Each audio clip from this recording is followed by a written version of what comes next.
Hey guys, it is a bit early for me. I am recording this a few hours in advance. Something popped up tonight, so I wasn't going to be able to do the live stream on time again this week. So if you are watching this, I am recording this at about 12:30, so 3.5 hours before we're scheduled to go live. So this is a pre-recorded live stream, but it should still go live at 4 o'clock, keeping to our usual schedule. This week we are talking all things hockey. So if you're new to the channel, you've never come across a Monday live stream. Usually these are actually recorded. Not recorded, these are actually streamed live every Monday, 4 o'clock Central, 2 o'clock Pacific, where we talk all things about a variety of topics. Last week we talked baseball, the week before we talked wrestling, the week before that we talked Doctor Who. So it's really all over the place, and this week we are talking all things hockey. We've had a whole week of hockey related content, and today we are following that up with our live stream. So first things first, we usually get like news of the week out of the way, mostly sports roundup news. So before we get into hockey, let's talk baseball. The Brewers came off, they lost their first series of the year against the Padres. They went 1-2 against the Padres. Rolled them out in one of those games, but they got smoked in the other two. So they are still top of the Central Division as of me recording this. Around the horn, let's see, the Twins blew out the Yankees. The Rays are no longer undefeated, but they are still like, is it 14-1 or 15-1? They've only lost one game so far, so the Rays are off to a super hot start this season. Elsewhere, I think the Diamondbacks are still top of the NL West, but it's super close if they are still there. Braves top of the NL East. I want to say Rangers, last I checked, were the top of the West in the American League, and Twins are pretty handily top of the AL Central. In basketball news, the NBA playoffs started this week. We will be moving into basketball content ahead of our live stream next week. So tomorrow, expect to start seeing basketball-related videos. My Bucks choked Game 1 against the 8th seed Heat, which I was not very happy about. Tyler Hero is hurt. I'm not going to defend Grayson Allen. I don't really have anything to say about Grayson Allen, but Tyler Hero is hurt. A lot of people got hurt over the course of the playoffs so far. Ja Morant is out.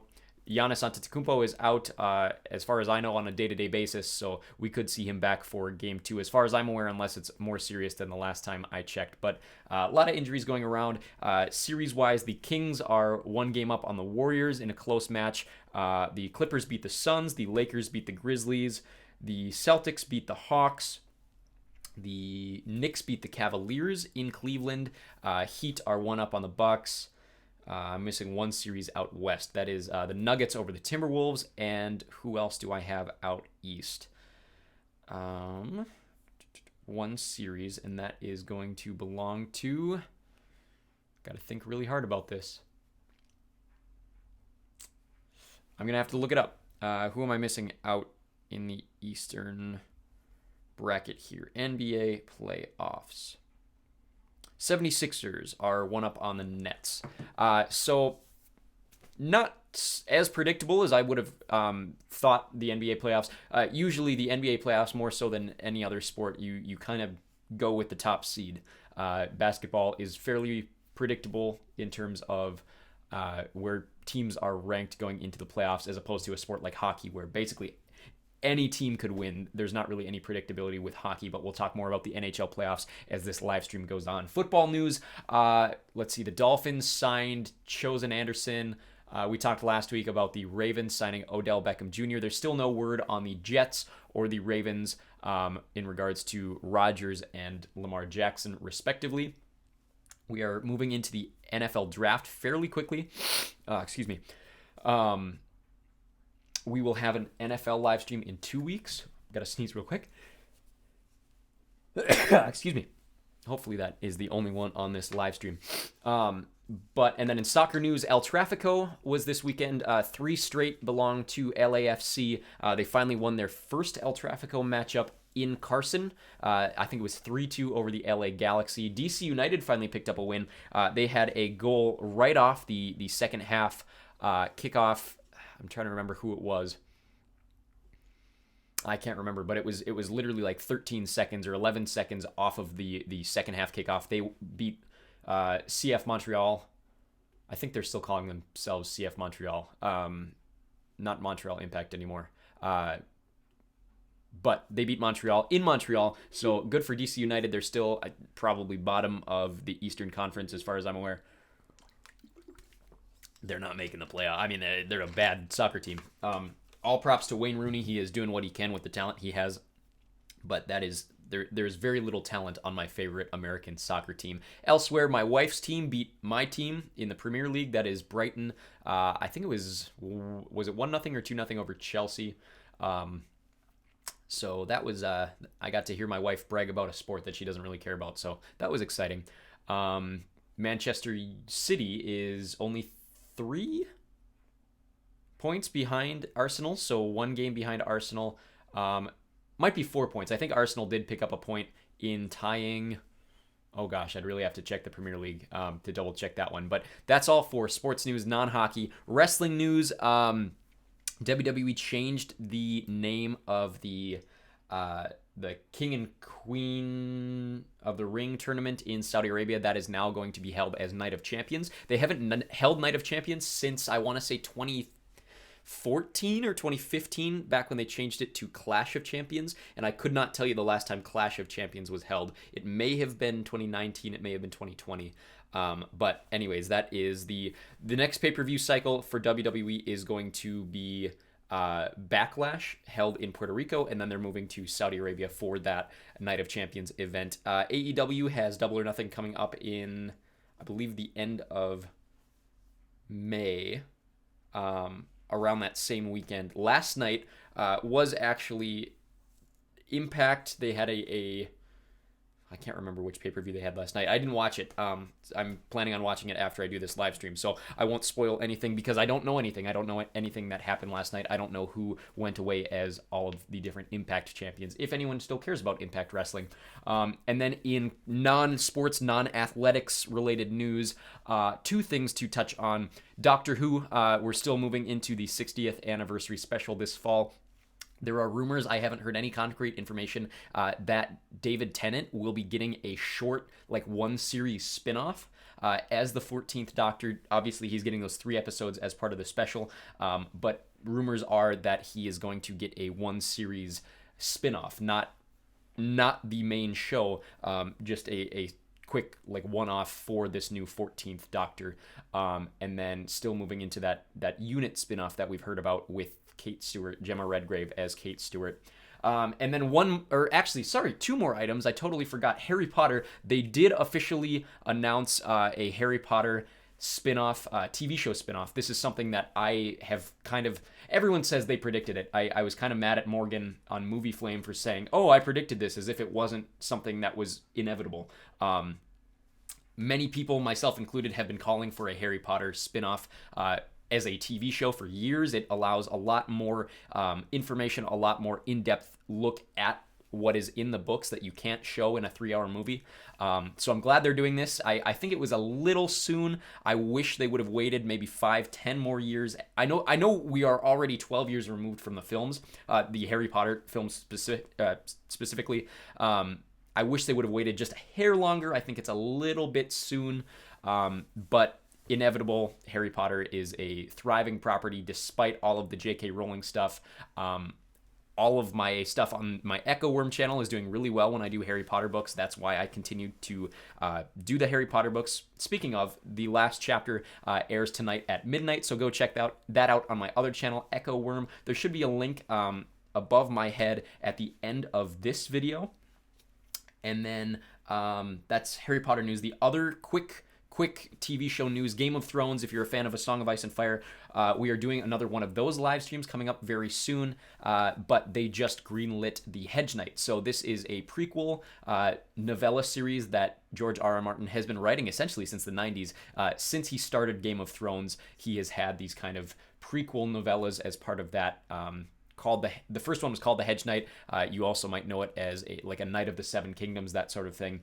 The Dunk and Egg novels, essentially. They just greenlit a prequel series having to do with those books. So I believe they're calling it a Hedge Knight, or The Hedge Knight, excuse me. Still no word on his other properties. Supposedly, they are starting filming for House of the Dragon Season 2 this summer, which means we will probably see a fall 2024 release for that. We're assuming 4 seasons. We're assuming every 2 years we will get a series of that. But they have greenlit The Hedge Knight. They are starting to film House of the Dragon. Still no word on any of his book updates. That being said, let's jump straight into hockey now. We are going to start with my NHL spreadsheet here. So much like all of my other sports live streams, this is my NHL sheet. We start on the left side here. You probably can't see it because my face is hiding it in the bottom left-hand corner, but this is the coaches sheet. So this is a history of every team's coaching history in the NHL. Right now, it is sorted by length of tenure. So at the bottom of the list for active head coaches is going to be Rick Tocchet. He is the head coach of my Vancouver Canucks. I know you're probably like, Ty, why are you wearing a Montreal Canadiens hat? I thought you were a Canucks fan. We'll talk about that more later. Yes, I'm still a Canucks fan, but I have plenty of hats, and the Canadiens are bad enough where I don't feel bad about wearing a Canadiens hat as another team's fan. He is the newest tenured of the active coaches. As of me starting this live stream, 3 head coaching positions have been vacated since this offseason started, or rather this playoff cycle started. Anaheim fired Dallas Eakins, Washington fired Peter Laviolette, and Columbus fired Brad Larson, I believe yesterday, if not the day before. So that leaves 29 teams still with their active head coaches and 3 teams without. The longest tenured coach in the league is John Cooper. He has won 2 Stanley Cups with Tampa Bay since starting in 2013. Mike Sullivan did not get fired despite Pittsburgh basically cleaning house. He has been successful. He has 2 titles with Pittsburgh as their head coach since starting in 2015. They fired their general manager. They fired, I think, their VP of personnel.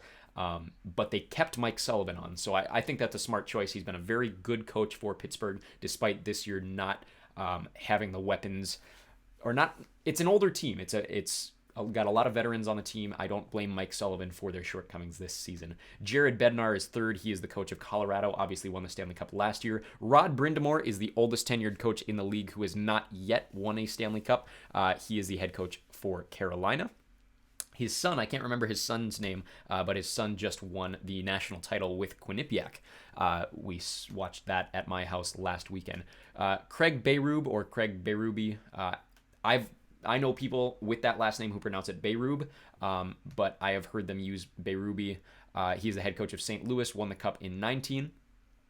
Todd McClellan, head coach of Los Angeles, starting in 2019. We had 5 coaches start in 2020. That's Dean Evison, John Hines, Lindy Ruff, DJ Smith, and Sheldon Keefe. No word on DJ Smith in his position. They did not make the playoffs this year. Let's see, 1, 2, 3, 4, 5, 6 coaches started their tenures in 2021. That is Andre Turini, Don Granato, Daryl Sutter, Derek King, Gerard Gallant, and former University of North Dakota head coach Dave Haxtell led Seattle to their first playoff berth this season.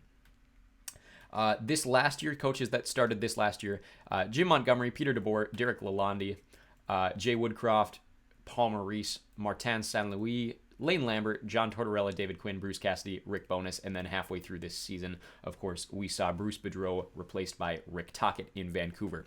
This next sheet here is a coach profile, so this is kind of that in reverse. It's all of these coaches and their coaching history. So, like up top, you see someone like Mike Babcock. He has not coached in the NHL since 2018 with the Maple Leafs. He did coach Saskatchewan's university team in 2021. Before Toronto, he was very long tenure with the Red Wings, won a Stanley Cup in 2008-2009. Before that, he was with the Anaheim Mighty Ducks. Before that, he was with Cincinnati in the AHL, Spokane in the WHL, Lethbridge in the University Sports in Canada, Moose Jaw in the W, Red Deer U Sports, and that was his first coaching job. So this goes for most of the active NHL head coaches, as well as very prominent ones who have recently been fired or just are still in the coaching conversation. This is my goalie sheet. This is The last time we did a hockey live stream, this was unfinished. It is still unfinished. I have not gotten through this goalies sheet here, including active goalies. So this will tell you the starting goalie for a team, the backup goalie for a team, and their tenures in those positions. Obviously, one of the more prominent goalies right now is Linus Ullmark, with Jeremy Swayman as his backup.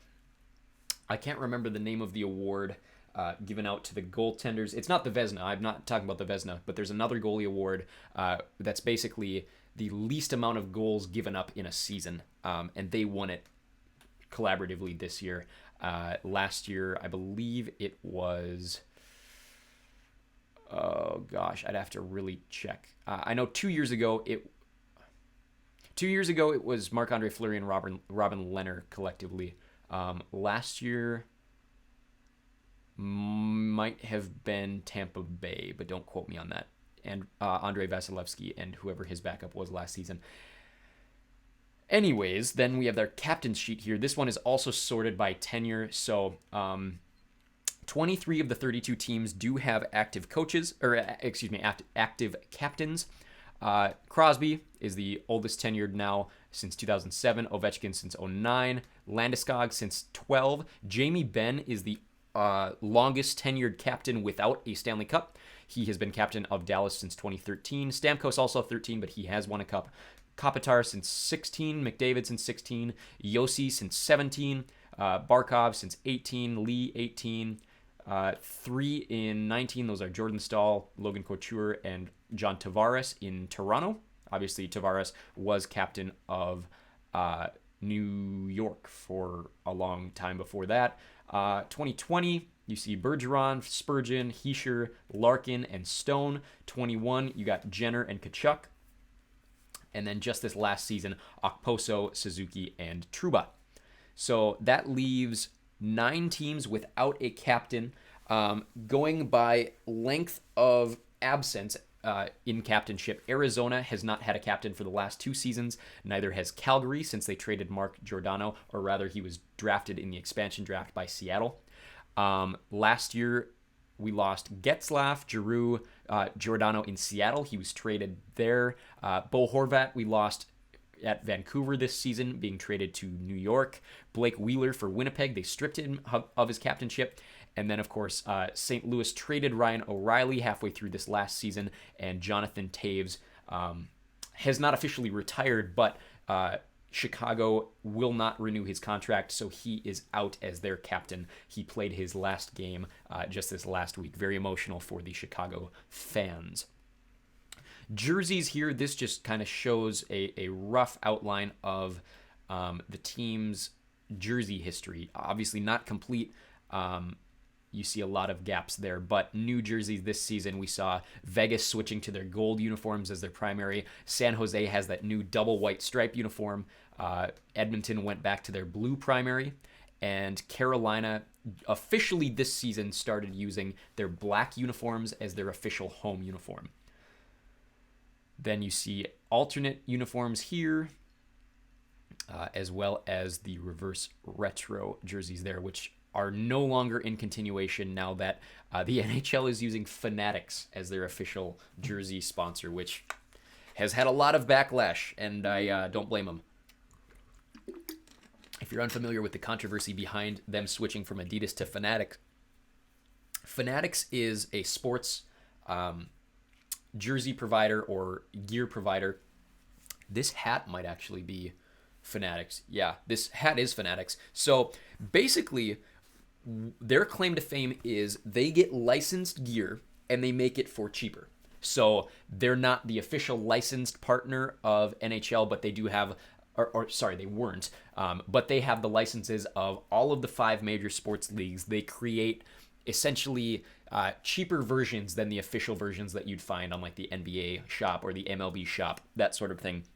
So it's got a little lower quality, it's cheaper, and there's a lot of controversy behind this decision to have them now be the official partner because of that quality issue, because of the fact that a lot of fans have put on Twitter or put on Reddit that in the past they have they have bought jerseys of specific players and the number is wrong or the last name is spelt incorrectly. There's just a serious quality issue with Fanatics, and a lot of fans are not happy that now the NHL is using them not as an off-market provider, but as the official jersey sponsor of the NHL. So,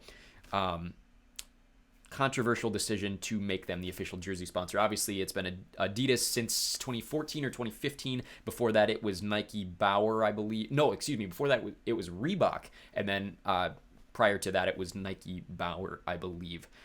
This is a color sheet. This is also incomplete, but this just shows color histories for most of these teams. And their primary two colors and just how they clash when you look at them on a sheet like this. Rivalry cups, this is similar to all of my other sports spreadsheets here. This just shows kind of like soccer has their rivalry cups. We talked about El Tráfico. That's the Los Angeles teams that fight over a rivalry cup in the MLS. This is what the matchups would look like, or the history of these matchups have looked like. However, I don't have any of the numbers in here for any of these rivalry cups. I do have the numbers in for Stanley Cup histories. There are 2 Stanley Cup matchups that have happened 7 times. That's the most prominent cup matchup. It's the Canadiens versus the Bruins and the Maple Leafs versus the Red Wings. They have both happened 7 times. There are 3 matchups that have happened 5 times. The Canadiens and Blackhawks have happened 5 times. The Canadiens and Maple Leafs have happened 5 times. And the Canadiens and Red Wings have happened 5 times. Penguins and Red Wings met back-to-back 08 and 09. Oilers Islanders in 83 and 84. Flyers Oilers in 85 and 87. Canadiens and Flames 86 and 89. Bruins and Oilers 88 and 90. And then we have a whole bunch of older ones as well. This is a player history, so I have like 45 active players and the history of their teams here. If you see a little asterisk, that just represents they were the captain of that team. You see someone like Bo Horvat, who played for Vancouver in their lineup since 2014, and then being traded to New York before the All-Star break this year.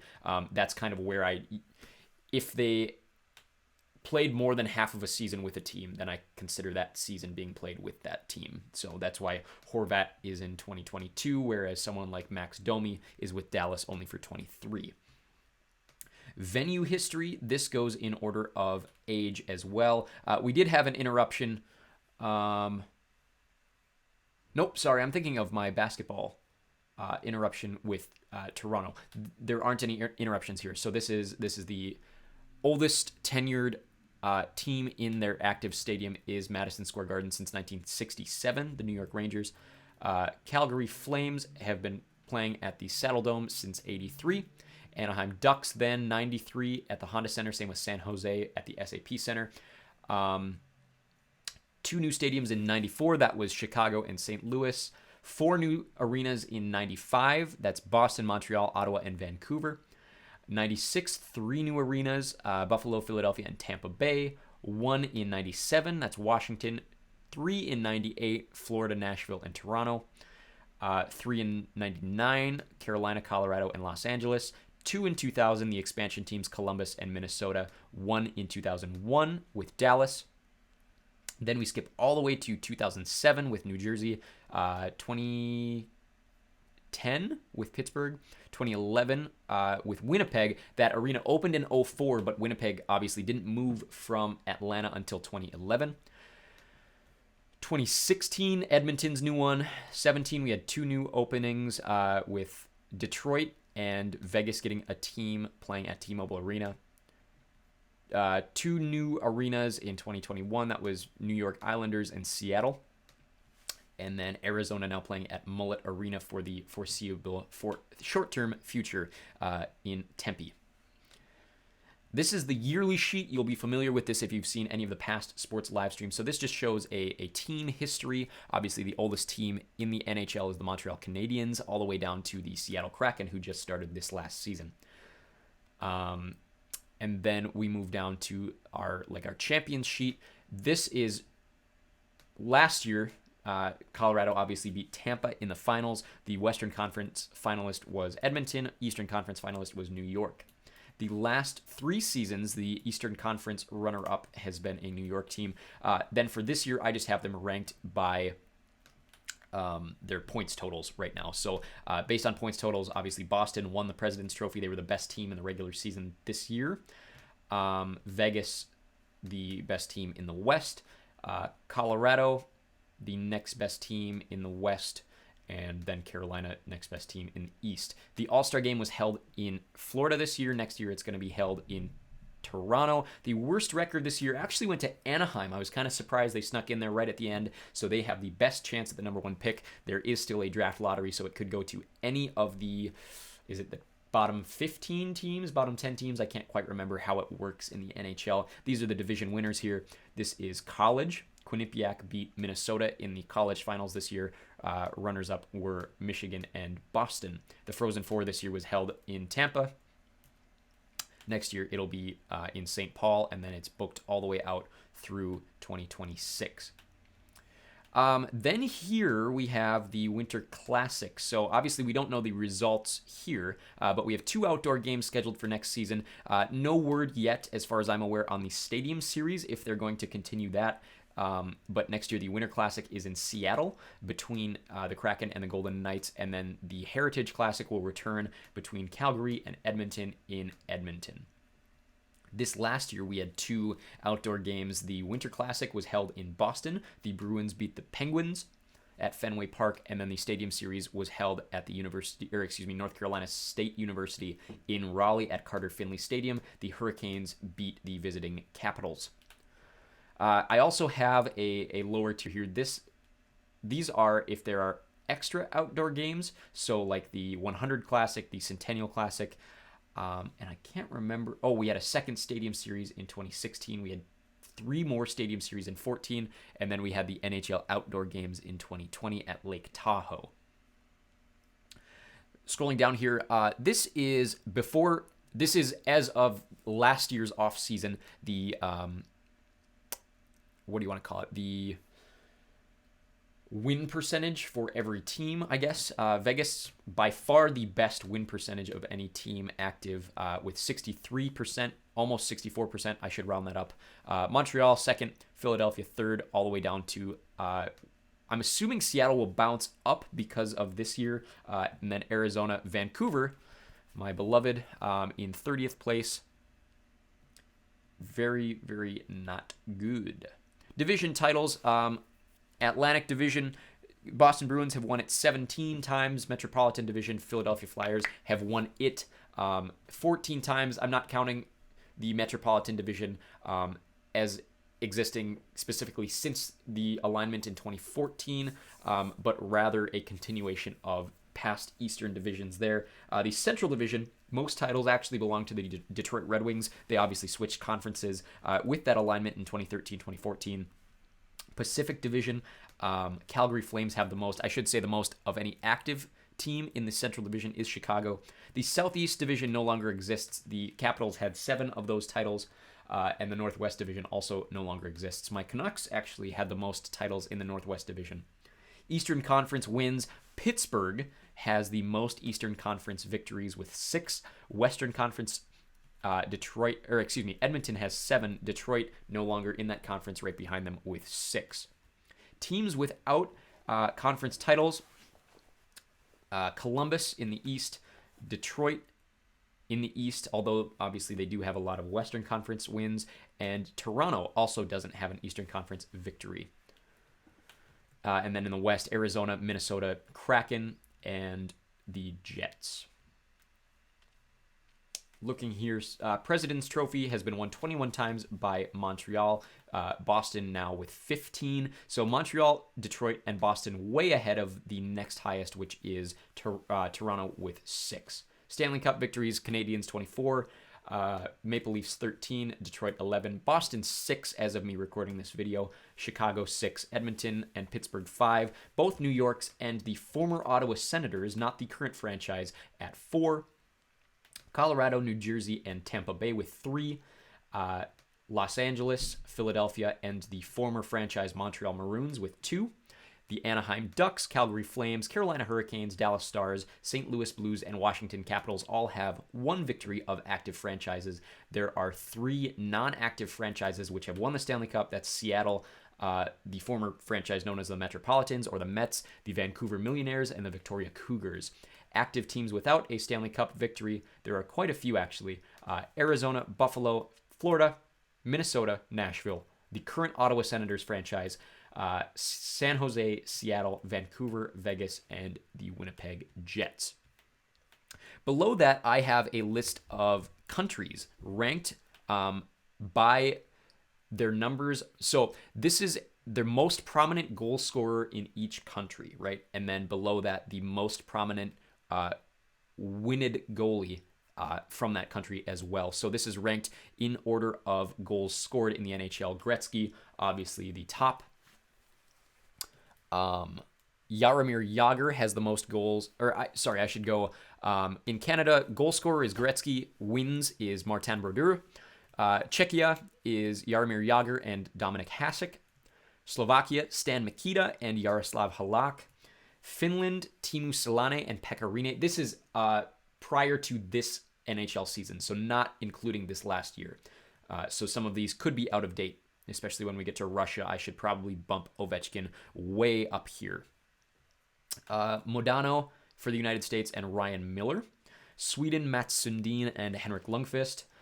Russia, Alexander Ovechkin and Sergei Bobrovsky. And then I don't have as many goalies as we move on into some of these smaller countries. Slovenia is Anže Kopitar. UK is Steve Thomas. Ukraine is Peter Bondra. Serbia is Ivan Boldarev. Germany, Leon Draisaitl and Philip Grubauer. Austria, Thomas Vanek. France, Antoine Roussel and Cristobal Huet. Lithuania, Dinas Zubras. Latvia, Sandis Ozolinch, that's hard for me to pronounce, sorry, and goalie Arturs Irbe.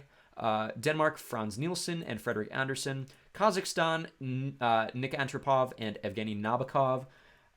Switzerland, Roman Josi and Jonas Hiller. Poland, Mariusz Zhirkowski, Norway is Mats Zuccarello, which I always find hilarious because he's like the least Norwegian. This is actually going to sound kind of racist. I do apologize. As an ethnic Norwegian who has lived his entire life in the United States, it's funny to me that the most prominent Norwegian scorer in the NHL is someone with such an Italian last name.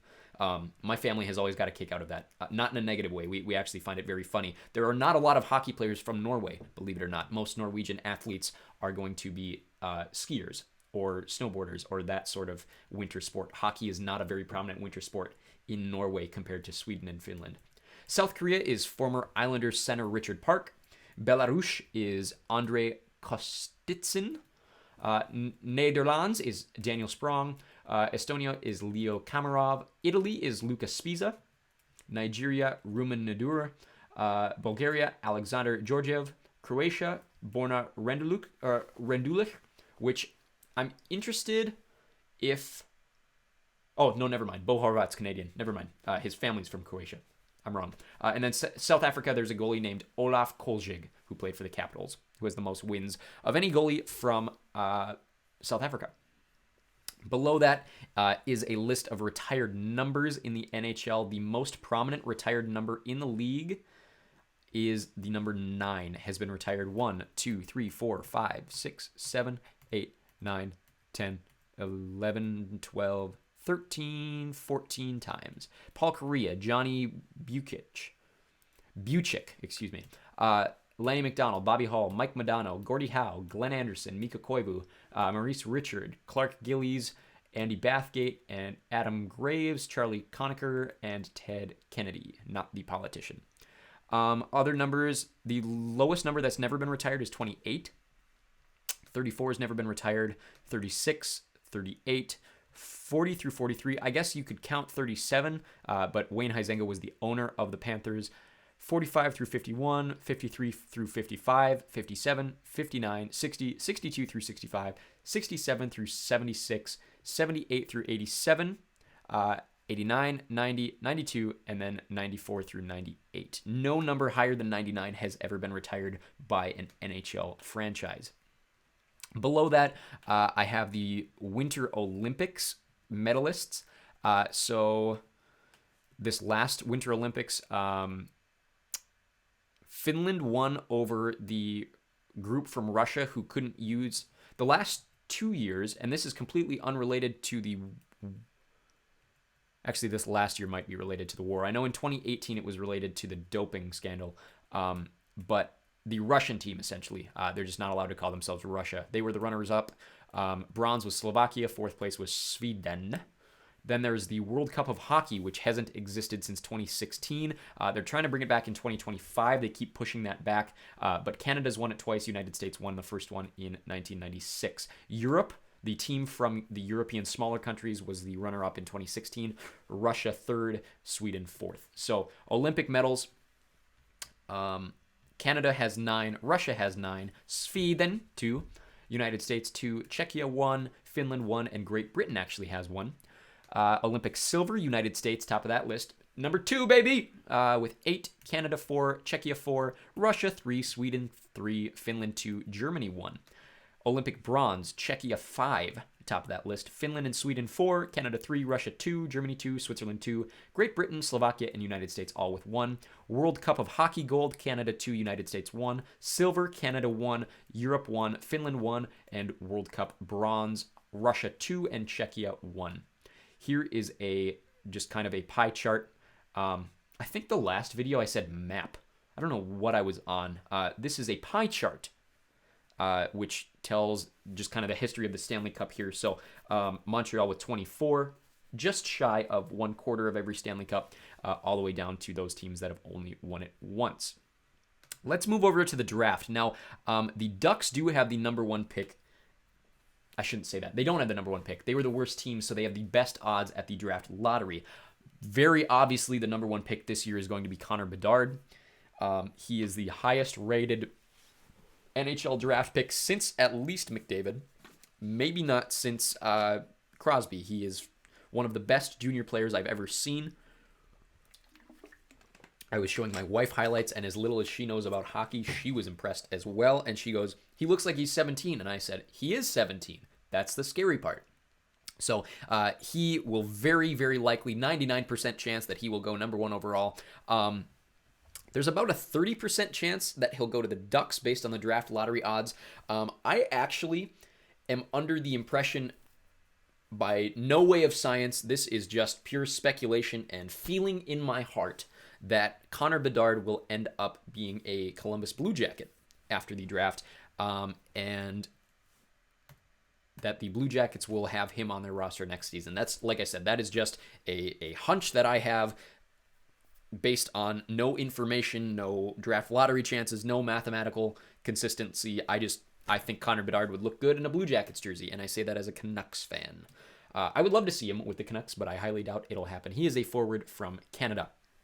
Then this just shows like all-stars who have been drafted in past drafts as well. This obviously the number 1 overall pick. Pretty good last 10 years of number 1 overall picks. Obviously last year we had the shock with Juraj Slafkovsky being the first Slovak drafted first overall. Before that, Owen Power, Alexis Lafreniere, Jack Hughes, Rasmus Dahlin, Nico Hischier, Austin Matthews, Connor McDavid, Aaron Ekblad, Nathan McKinnon, and then the one that nobody remembers in 2012 was Nail Yakupov.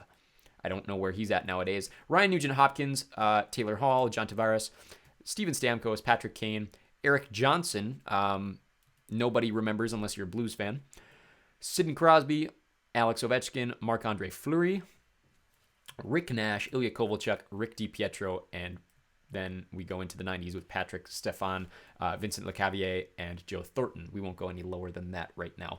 This is a relegation chart, so this is similar to soccer as well. Teams get relegated in many foreign soccer leagues. Basically what that means is the bottom 3 teams every year will get sent down to the minors, and the top 3 teams in the minors will get sent up to the majors. So this is, since the year 2000, which teams, based on their records, if they're above or minus 500, the bottom 3 teams every year, and the top 3 teams every year if they're above 500 and in the relegation slots already. This is how it would look as of this now off season, including this last year. So Pittsburgh, St. Louis, and Washington would now be relegated based on their records this last year. New Jersey, Seattle, and Winnipeg would be promoted, leaving Boston, Calgary, Carolina, Colorado, Dallas, Edmonton, Los Angeles, Minnesota, Nashville, New Jersey, both New Yorks, Seattle, Tampa Bay, Toronto, Vegas, and Winnipeg in the upper tier. And then in the lower tier or the minor league, you would have Anaheim, Arizona, Buffalo, Chicago, Columbus, Detroit, Florida, Montreal, Ottawa, Philadelphia, Pittsburgh, San Jose, St. Louis, Vancouver, and Washington. Then we have a yearly sheet for both NHL minor leagues, the AHL. This is based on the age of the franchise. The oldest franchise in the AHL is the Hartford Wolfpack. They have been playing as a minor league hockey team since 1926. They were founded as the Providence Reds. Below them, the Quebec Beavers are now the Abbotsford Canucks, were founded in 1932. And this goes all the way down to this year, Coachella Valley founded a team called the Firebirds. They play at Acrisure Arena in the Coachella Valley area. They are the minor league team for the Seattle Kraken. The Calder Cup playoffs are in progress right now. This is just based on regular season record. The top two teams in the regular season were the Calgary Wranglers and the Hershey Bears. Last year, the Chicago Wolves won the Calder Cup over the Springfield Thunderbirds. Most Calder Cups, this is the Stanley Cup of the AHL, belong to the Hershey Bears. They have 11. The Abbotsford Canucks franchise have 7. Rochester with 6, Hartford 5, Laval with 5, Henderson and Stockton with 4, Chicago with 3, Grand Rapids, Lehigh Valley, and Toronto with 2, and Belleville, Bakersfield, Charlotte, Cleveland, Milwaukee, Ontario, Providence, San Diego, Springfield, and Texas all have 1. That leaves, let's see here, 11 teams without a Calder Cup. That is Bridgeport, Coachella Valley, obviously being a new team, Colorado Eagles, Iowa Wild, Manitoba Moose, Rockford Ice Hogs, San Jose Barracuda, Syracuse Crunch, Tucson Roadrunners, Utica Comets, and the Wilkes-Barre Scranton Penguins. Don't have one, which actually kind of surprises me. And then ECHL, they play for what is called the Kelly Cup. So there are only 28 teams. Not every team has an affiliate. Those teams are Nashville, St. Louis, Vancouver, and Winnipeg, as of this last year, did not have an affiliate in the ECHL. So they either don't send players down to the ECHL or they team up, they partner with other teams. So that leaves 28 teams in the ECHL.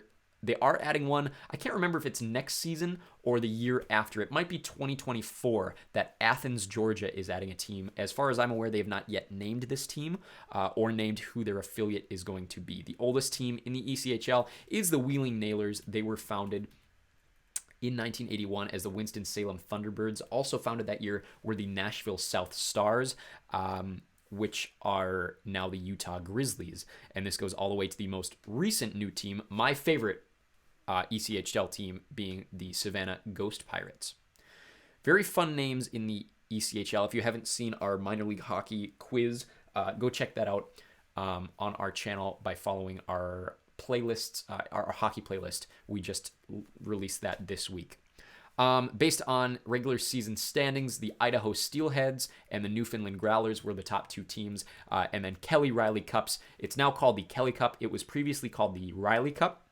3 teams have 3 titles. One of them no longer exists as a franchise. The Maine Mariners, the South Carolina Stingrays, and the Hampton Roads Admirals, which is the team that no longer exists. Last year, the Florida Everblades won their 2nd title over the Toledo Walleye. Allen also has 2, so does Cincinnati, Idaho, and Toledo, and Colorado, which now plays in the AHL. A number of teams have 1 title. Of the active franchises, those include Adirondack, Fort Wayne, Newfoundland, Reading, and Wheeling. And then a number of former teams, including the Charlotte Checkers, the Greenville Growl, Greensboro Monarchs, Mississippi Seawolves, Peoria Rivermen, Richmond Renegades, and Trenton Titans all had 1 title. That is all for the NHL sheet, so we'll X out of that. And let's now go to my sports teams playlist here.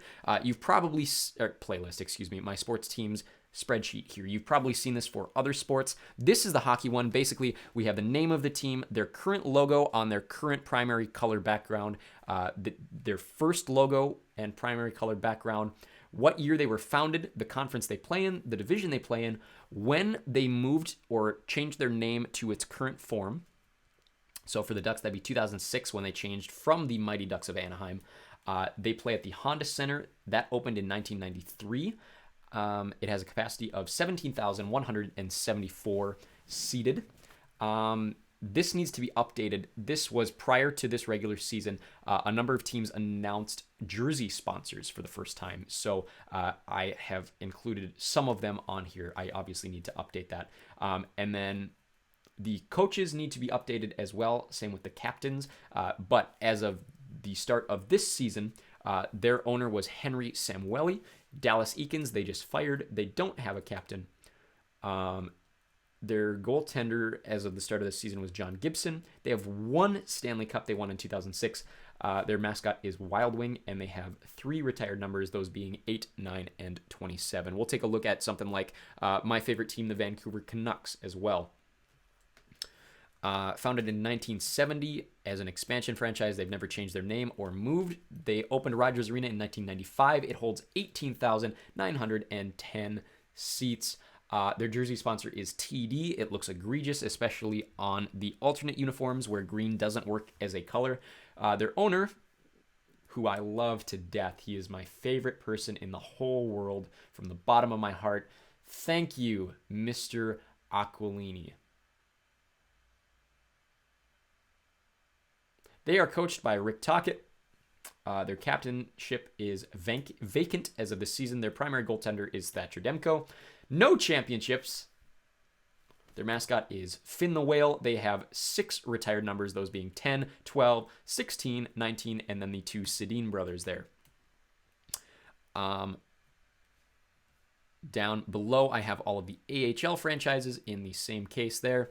And then below that, the ECHL franchises as well. So the average, I do have averages at the bottom here. So for NHL teams, the average NHL team was founded in 1972 and moved to its current location or changed to its current name in the year 1980. The average NHL arena opened in 1999, has a capacity of 17,858. And then this will just say that 97 times have current franchises won the Stanley Cup.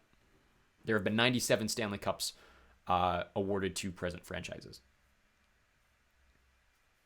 Below that, AHL teams. The average AHL franchise was founded in 1984, moved to its current location in 96. Average AHL arena opened in 1987 and holds 9,941 people. ECHL, last one here, was founded in 2002, moved to its current location in 2008. Average arena opened in 1993 and has a capacity of 8,984 seats. That leaves averages sitting, we'll take a look here. The NHL sits just below the Patriot League in the NCAA. It does sit below the NBA, which doesn't surprise me because NBA has more space for floor seats, given that their court is smaller. Usually it's the same size arena. They are above the EFL,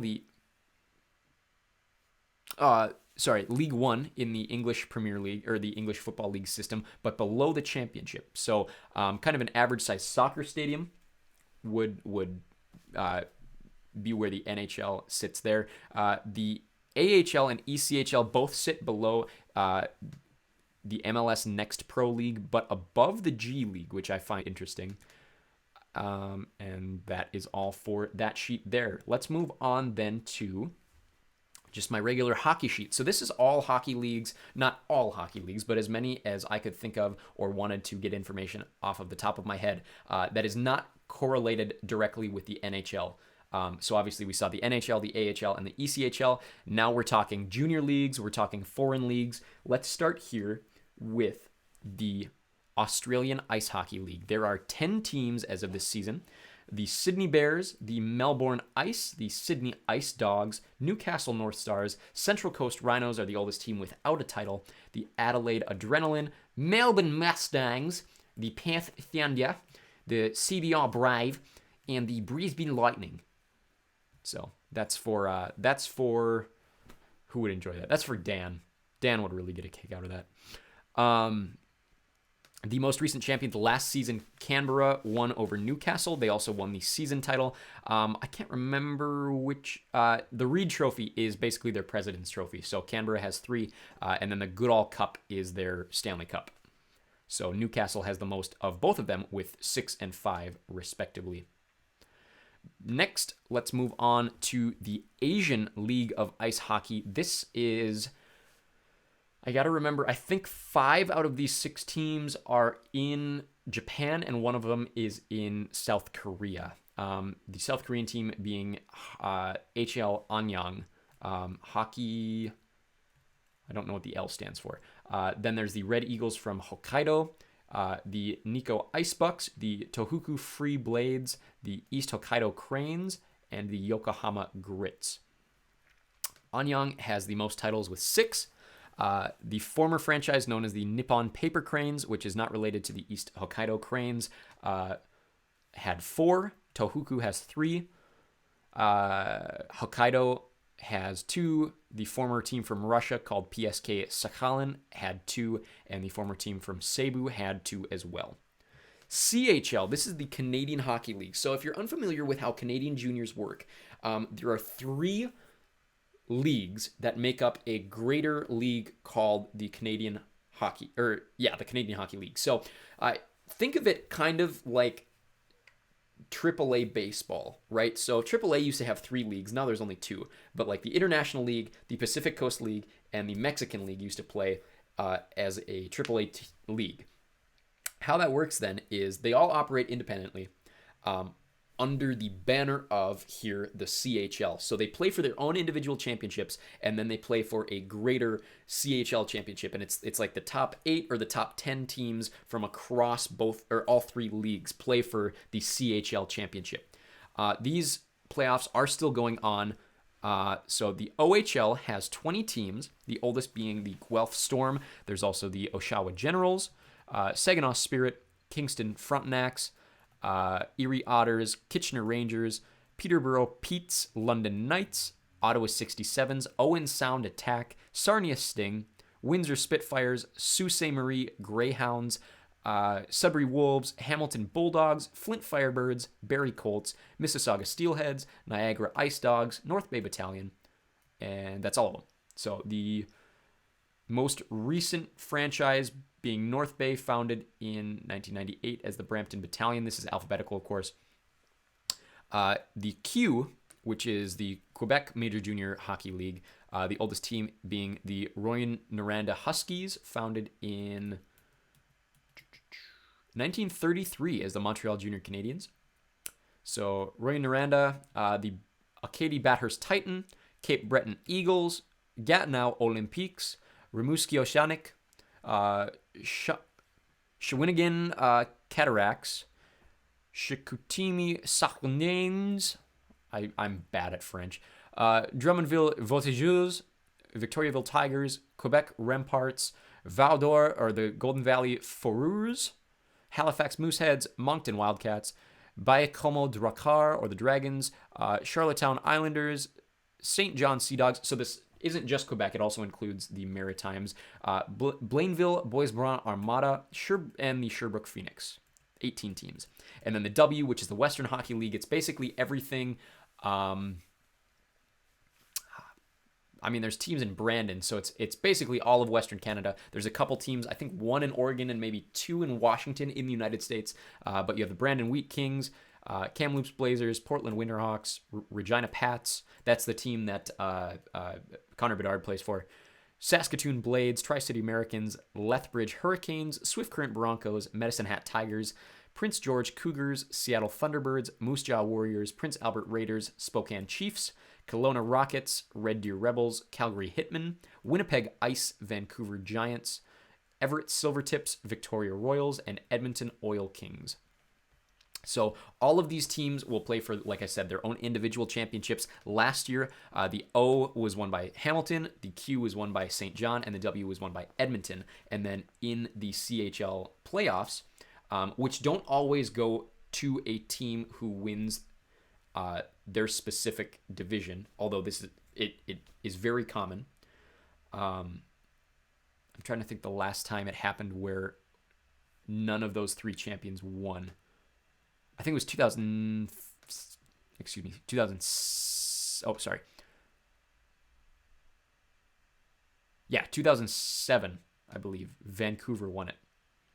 I might be wrong about that. But last year, St. John won the overall thing. So most CHL titles, Kamloops and Windsor both have 3. Most OHL titles, Guelph has 10.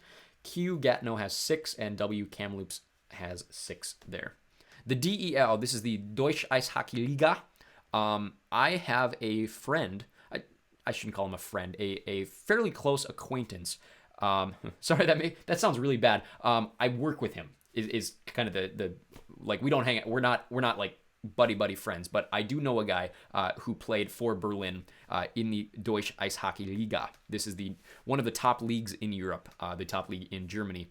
You have the Eisbären Berlin, or the Berlin Ice Bears, Kölner Haie, the Cologne Eagles? Nope, sorry. Haie is... I don't speak German. Ignore me. It's the Mannheim Eagles, the Adler Mannheim, Nuremberg Ice Tigers, Schwenninger Wild Wings, Iserlohn Roosters, Dusseldorf Ice Hockey Team, e.g., ERC Ingolstadt, Straubing Tigers, the Wolfsburg Grizzlies, the Munich Red Bulls, the Fishtown Penguins, and the Leuven Frankfurt. They also have relegation in this league, which is interesting. So the bottom 2 teams this year, or at least one of the teams, will be relegated. This year, I think they're doing 2. But last I checked in the standings, Bremerhaven was the top team ahead of Munich. And then Kaufbeuren and Kassel were set to be promoted, whereas Augsburg and Bietigheim are set to be relegated. Berlin has the most titles with 9. Mannheim has 7. Munich 4. Cologne 2. Dusseldorf, Ingolstadt, Krefeld, the former teams from Frankfurt, Hanover, and Munich all have 1. The Elite League, this is the British Ice Hockey League. There are currently 10 franchises. There used to be quite a few more with some cool names. There used to be like the Stingrays, and there still are the Giants, but there used to be more teams, is what I was getting at there. They have expanded twice in the last 10 years with Manchester and Guildford. The oldest franchises being Belfast, Cardiff, Coventry, Nottingham, and Sheffield all have won titles. Dundee has won a title. Glasgow is the oldest franchise without a title, founded in 2011. There's a team from Fife, and then, like I said, Manchester and Guildford. Based on standings, last I checked for this season, Belfast is in first place and Guildford in second. Most titles, Nottingham, that's the Nottingham Panthers, have 5. Sheffield also has 5. And then season titles, Belfast and Sheffield also both have 5. So Belfast seems to do really well in the regular season and really struggle in the playoffs, whereas Nottingham is the opposite. The Extraliga, this is the Czech league. So this is where guys like Jaromir Jagr would have played. So 14 teams there. There is Litvinov, Pardubice, Škoda, Pilsen. I'm going to butcher these pronunciations. I do apologize to all of my Czech fans, all 0 of them. Vitkovice, Ridera, Okelari, Trinek, Sparta Praha, that's Prague, Bili, Tigri, Liberec.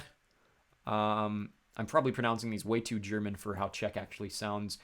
Retigi, Kladno, Kometa Brno, Mountfield, that's easy. Mlaza Boleslav, Olomouc, Energy Karlovy Vary, and Motor Sheshka Budějovice. I wish Czech was an easier language. Trinek has won the last 3 titles, but Visedin has the most with 6.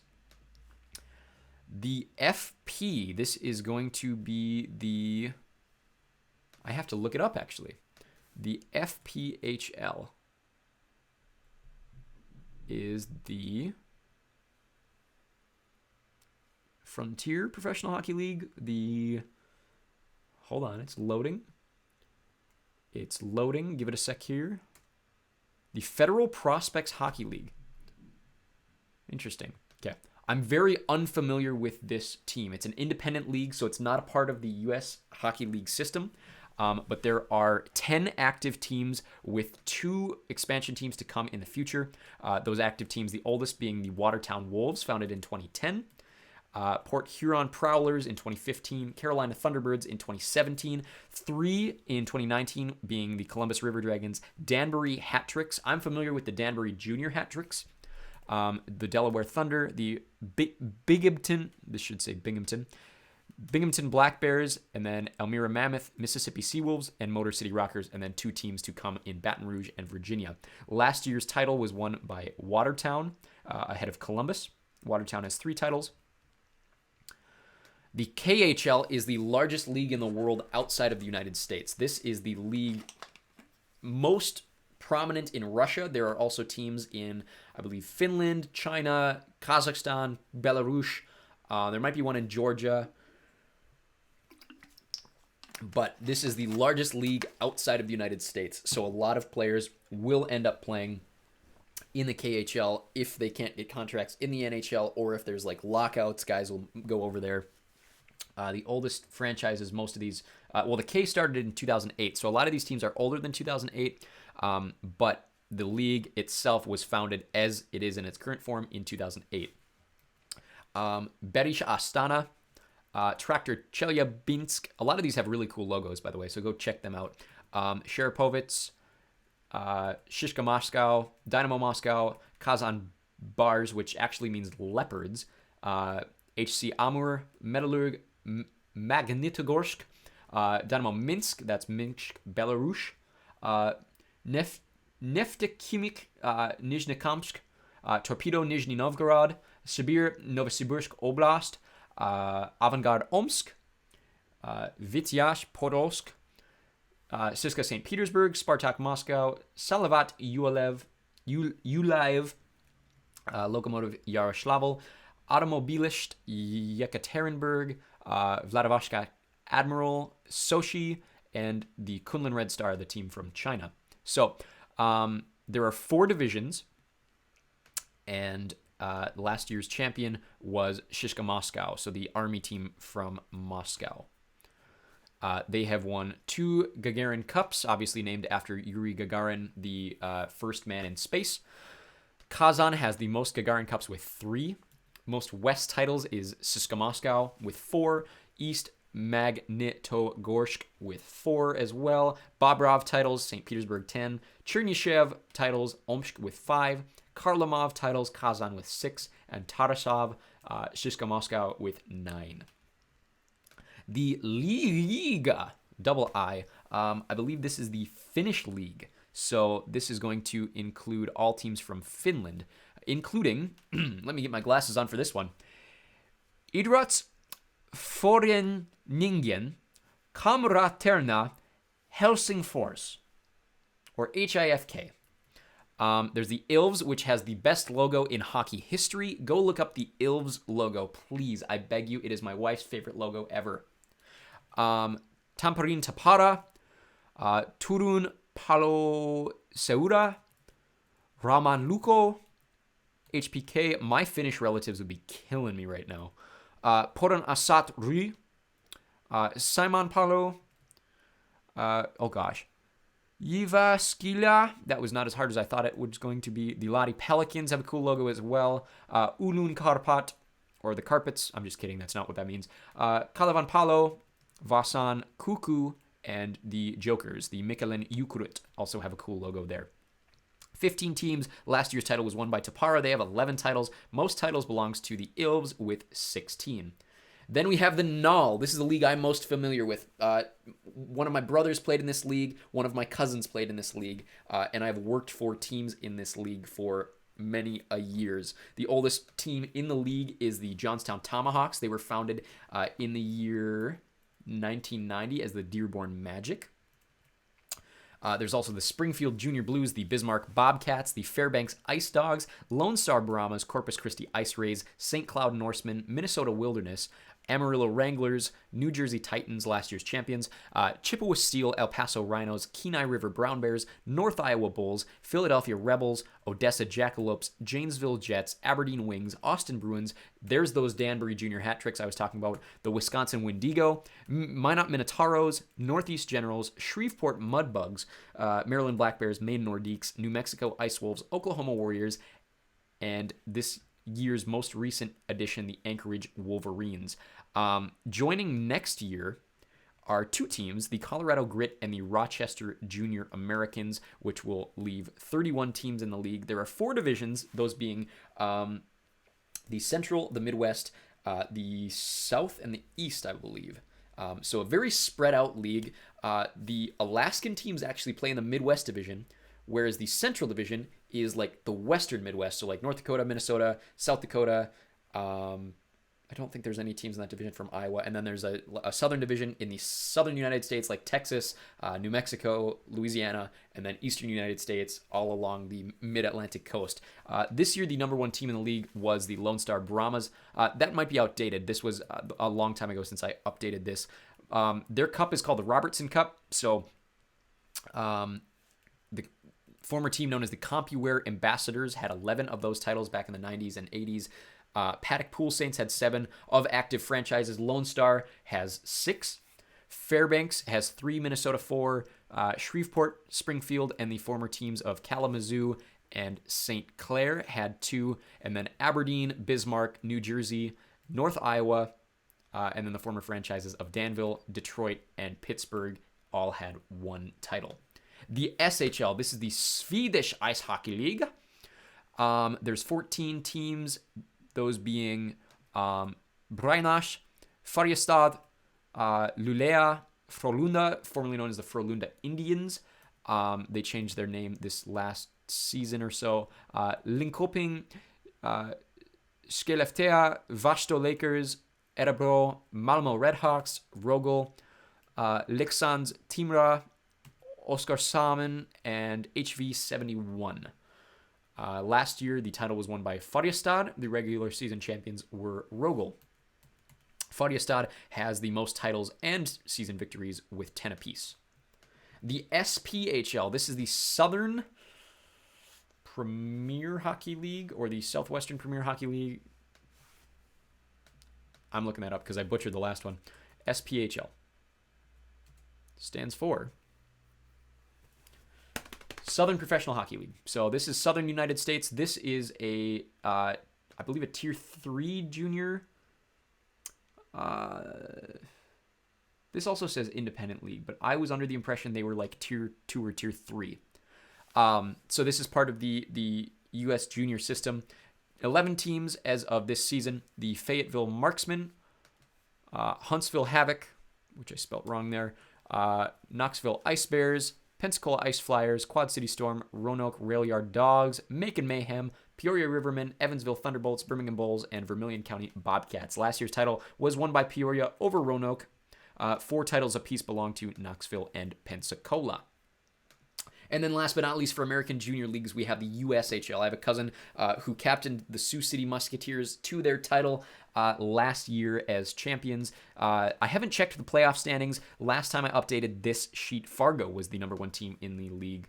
I believe their head coach is still Byron Poole, the old head coach of Bismarck in the NAHL. This is the only Tier 1 hockey league in the United States. This is the highest junior league in the United States. There are 16 teams as of this season. Sioux City Musketeers, Waterloo Blackhawks, Des Moines Buccaneers, Omaha Lancers, Green Bay Gamblers, the National Development Team, the Lincoln Stars, Cedar Rapids Rough Riders, Sioux Falls Stampede, Chicago Steel, Tri-City Storm, Youngstown Phantoms, Fargo Force, Dubuque Fighting Saints, Muskegon Lumberjacks, and Madison Capitals. Omaha has the most titles at 7, and Des Moines, Green Bay, and now Sioux City as well all have 4 apiece. That is all for my hockey sheet. We have 2 more quick sheets to get through, and then we will call this live stream to a close. The first one being hockey colors. Now, this is just a sheet, excuse me, similar to all of my other color sheets where it just goes through a history of logos and color schemes for all of these teams. On the left side here, you will see primary logos. I believe, is that right? Nope. Right side, you're going to see the primary logos for every team, and the left side, you're going to see what they had on their jerseys there. So you'll see every team here. This is what the Wild logo looks like on the jersey. This is their primary logo on just a plain background there. Differences would be like the Rangers. They have always had that diagonal pattern. And then the Golden Knights, it's the same logo, so I'm not going to change anything really, but obviously they're now putting it on a gold background. Then we move to alternates. You're going to see a lot missing here because the website that I get these from, and I'll shout them out, I'll shout their praises as long as we do sports live streams. This is Chris Creamer's sportslogos.net. So go check out sportslogos.net. That's where I get all of these images. But this has not been updated with this year's reverse retros or some of the outdoor uniforms. That's why we are missing some here. But this just shows an alternate logo or alternate jersey history for all of these teams. Word marks as well. This is going to be every team's word mark logo. Arena logos. We should have every arena logo in there as well. And then on their website, they do have like the 2010-ish, kind of around those years, ice designs. So the center ice logos as well as some sponsorship logos underneath there for all of these different teams. Not all of them specifically, but stuff like that. And then I do have women. So this is the, I can't remember what they call this league. Let me look it up real quick because they just changed it. Boston Pride play in which league? This is called, it used to be like the National Women's Hockey League, kind of like the WNBA. But now the league is known as the PHF, the Premier Hockey Federation. So I believe there's 8 teams, those being the Boston Pride, Buffalo Buttes, Connecticut Whale, Metropolitan Riveters, Minnesota Whitecaps, Montreal Force, and Toronto Six. So 7 teams. So X out of that one there. And then the last sheet I want to look at is one we've been looking at for the last several weeks. This one will focus specifically on hockey-related items. So this is the hockey NCAA finals. This year was held at Amalie Arena. It's the 3rd time Tampa and Amalie have hosted, as well as the Tampa Bay Lightning. This year, Quinnipiac won their first title over the Minnesota Golden Gophers, who lost their 8th title. A score of 3-2. I don't have any other information listed on this sheet. The National College Finals have been hosted 11 times by Colorado Springs for a total of every 7 years. Minnesota and Boston every 9 years. Providence every 11. Detroit every 13. Denver every 20. Lake Placid, Milwaukee, St. Louis, and Tampa every 26. Albany, Buffalo, Duluth, Pittsburgh, Syracuse every 2. And then Los Angeles, Chicago, Cincinnati, Columbus, Grand Forks, Las Vegas, Philadelphia, Troy, New York, Utica, and Washington have all hosted it 1 time. Of active arenas, the XL Energy Center has hosted, since its opening, 4 times for a frequency of every 7 years. PPG Paints Arena and TD Garden every 8 years. T-Mobile and Amica Mutual Pavilion every 9 years. Amalie Arena every 10 years. KeyBank Center every 15. Enterprise Center every 16. MVP Arena every 18. Ball Arena every 27, Value City Arena every 28, Capital One Arena every 29, Wells Fargo and Olympic Arena every 31, United Center 32, Arrowhead Pond 33, now of course known as the Honda Center. I should update that. Upstate Medical University Arena every 38, Heritage Bank Center every 51, Meehan Auditorium every 65, Adirondack Bank Center 66, Houston Fieldhouse 77, and Matthews Arena 78. North Dakota and Minnesota appear the most often in the finals. They've appeared 13 times apiece for a frequency of every 6 years. So basically what this is saying is every 6 years you can expect to see one of those teams in the finals. Denver, Michigan, Boston, and Boston College. That's Boston University when I say Boston.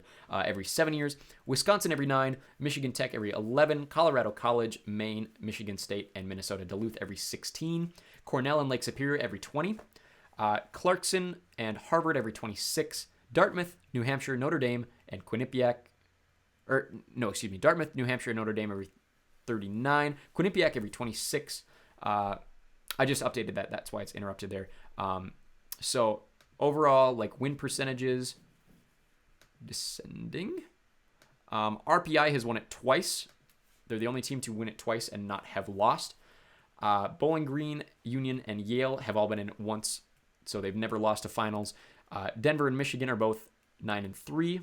Lake Superior is 3-1. Wisconsin is 6-3. North Dakota is 8-5. Michigan State and Minnesota Duluth are both 3-2. Cornell is 2-2.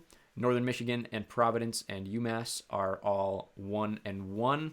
Boston University is, as well as Boston College, are 5-6. Michigan Tech is 3-4. Colorado College and Maine are both 2-3. Minnesota is 5-8. So as much as they're in it, they don't seem to win it that much. Go Gophs. 1-2 apiece for Harvard and Quinnipiac. Clarkson has lost it 3 times and never won it. Dartmouth, New Hampshire, Notre Dame, and St. Lawrence have been in it twice and never won it. And then Brown, Colgate, Ferris State, Miami, Ohio, Minnesota State, and St. Cloud State have been in it once apiece and never won it. Then the NHL sheet. This shows a variety of things. The All-Star Game has been hosted by Montreal 12 times, Toronto 9, New York 5, Detroit 5, Chicago 4, St. Louis and Los Angeles 3, Miami, San Francisco, Tampa, Boston, Philadelphia, Vancouver, and Minneapolis 2. This is the metro areas, I should say. Vegas, Atlanta, Columbus, Dallas, Nashville, Ottawa, Raleigh, Calgary, Denver, Edmonton, Hartford, Quebec, Pittsburgh, Buffalo, and Washington once apiece. Of active arenas, T-Mobile Arena, opened in 2017, has hosted once for a frequency of every 6 years. Crypto and Scotiabank Arena, so that's Los Angeles and Toronto every 12 years. Florida every 13. Tampa every 14. San Jose every 15. Madison Square Garden every 18. Dallas every 22. Nationwide and XL every 23 because they've hosted once a piece since they opened in 2000. Same with PNC Arena and Ball Arena in 99. Bell Center, Bridgestone Arena, and Canadian Tire Center since 96.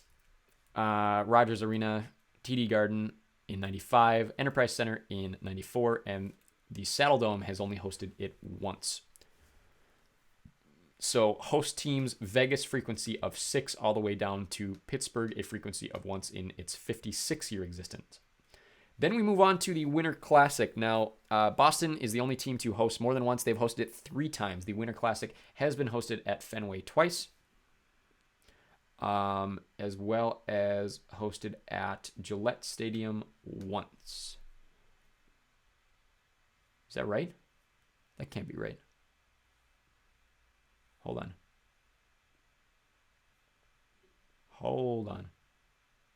Oh, yeah. Sorry. Yeah, they hosted in 16. My bad.